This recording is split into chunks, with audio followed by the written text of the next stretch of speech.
Et j'ai grandi dans une famille de 7 enfants. On est 4 garçons et 3 filles. Je suis l'avant-dernier. J'ai eu des frères et des sœurs devant moi. Pour couper au plus court, on a grandi dans le monde. On a grandi dans le vol. On a grandi dans le péché. On a grandi dans la musique. On adorait la musique, on adorait sortir. Et tout petit, moi, j'étais tout petit comme ces petits-enfants. J'étais dans les endroits où il y avait beaucoup de musique. Et j'ai grandi comme ça dans le vol. J'ai grandi dans la... Dans la... Excusez-moi. Vas-y, témoigne. Regarde pas sur les gars, témoigne. J'ai grandi vraiment dans une vie de perdition. Je ne savais pas, mais j'étais pêcheur tout petit. À 11 ans, j'ai fait des choses qui n'étaient vraiment pas bien pour un enfant de 11 ans.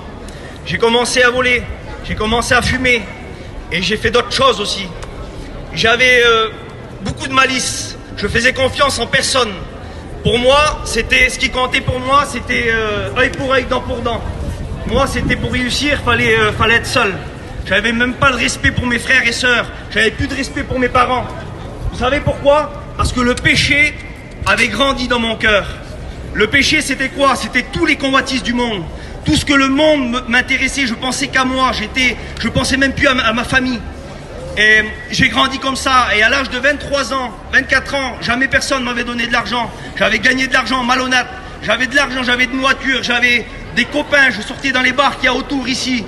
Vous savez, il fallait que je comble ma vie par des sorties, des boissons, des amusements. C'était une joie qui paraissait pour un temps, mais le lendemain, je me retrouvais rendu à moi-même, c'était toujours à recommencer.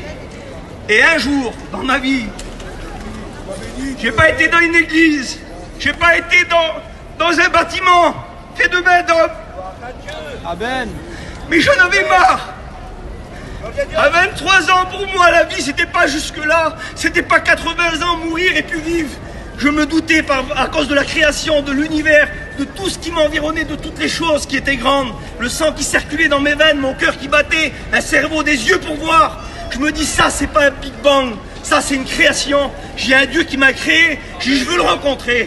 Amen. Et un jour, j'ai pas demandé à un homme parce que je n'avais pas confiance aux hommes. J'ai pas demandé à mon père. J'ai pas demandé à ma mère parce que j'avais pas confiance aussi en eux. Tout ce que le monde avait mis dans mon cœur, tout ce qui était caché au fond d'un tiroir. J'avais le sourire devant les gens, mais au fond de mon cœur, je me demandais pourquoi si tant de malades. Pourquoi il y a des malades, pourquoi il y a des morts, pourquoi il y a des pauvres, pourquoi il y a des riches. Et moi, je me demandais pourquoi. J'avais pas cette compréhension, personne ne pouvait me répondre. Mais un jour, je vous dis un jour, comme ça, j'ai regardé dans le ciel.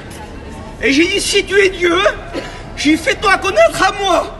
Parce que moi, si tu es grand, s'il y a les étoiles qui ont été créées, si l'univers, si on est sur une boule au milieu de l'univers, je veux savoir qui tu es. Et là, j'ai ressenti la présence de Dieu dans mon cœur. Amen. Il me disait, demande pardon. Et quand j'ai reçu la présence de Dieu dans mon cœur, j'ai eu une grosse crainte. J'ai eu peur. J'ai dit, je te demande pardon, je ne savais pas que tu existais. Je ne savais pas que tu étais vivant. J'ai voulu faire un troc avec Dieu, comme je le faisais avec tous les hommes, pour gagner de l'argent. Oui. Mais là, j'ai vu que c'était le Dieu vivant.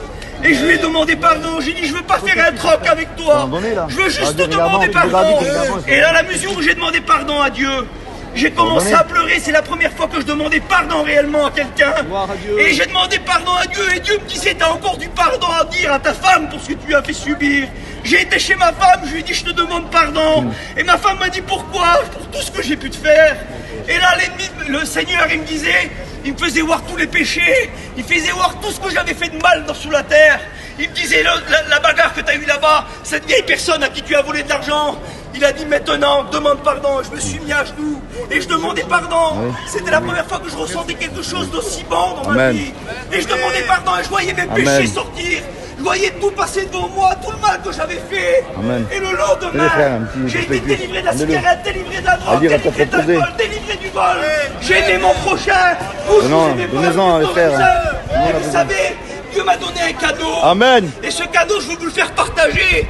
Je vais vous dire ce que j'ai reçu depuis ce jour-là. J'avais l'angoisse, j'avais la haine, j'avais des ennemis. Je m'avais battu avec beaucoup de gens. Il y avait des gens qui m'en voulaient, il y avait la prison qui m'attendait.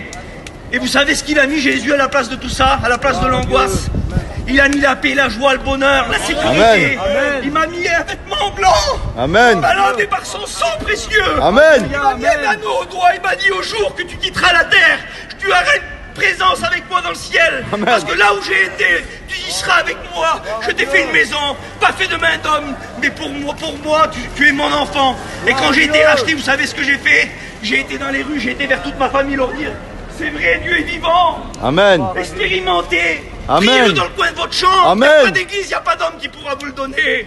Mais ce que vous recevrez dans le secret, dans le coin de votre chambre, ça sera l'onction de Dieu qui viendra Amen. vous délivrer. Et vous voyez, le cadeau que j'ai reçu aujourd'hui, j'ai rien d'autre à vous donner, je suis encore sous la terre. Je vais vous le donner au nom de Jésus. Amen.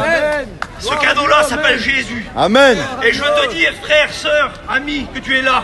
T'es croyant, t'aimes Dieu, tu cherches Dieu, je sais pas ta religion. Moi, j'ai pas de religion. Moi, Jésus a changé ma vie.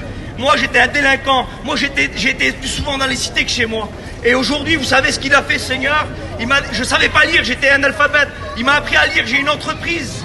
J'ai 2 enfants en bonne santé. J'ai mes frères et sœurs qui étaient plus loin que moi. Amen. Aujourd'hui, ils sont bénis. Amen. Aujourd'hui, c'est des chrétiens, on est 7 frères et sœurs. J'ai mon petit neveu, il a été guéri d'un cancer des os. Ma sœur a été guérie d'une tumeur du cœur.